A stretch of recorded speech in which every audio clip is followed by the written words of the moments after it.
you offered to step up and save UFC 279 by facing Nate Diaz. You even posted your way.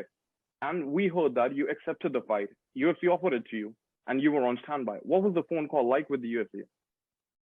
It was good. It was surprising because my coach Mike Brown just flew into Louisiana the night before, and it was his birthday. So I ate some pasta. So I was a little bit heavier the morning they called, and then they offered me the fight. I accepted it, and then they had to go through hurdles with the athletic commission to try to make this thing happen for me to fly over same day, all this and that. Luckily for me, I have some friends who have the ability to and pilots to get me to Vegas on very short notice time. So I had that set up. Everything was good to go.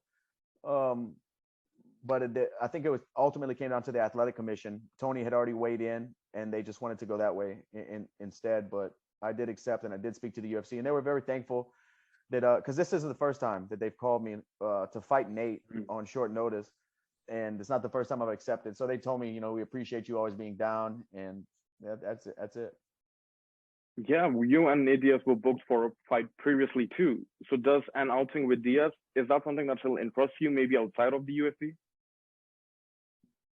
Outside of the UFC, he's a free agent now. I still have a while to go before that's even a possibility.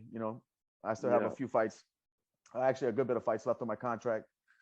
And like I said, there are certain fights that make sense on a day's notice at 170 pounds, but I don't need to be fighting at 170 pounds if I can continue to make the weight smoothly.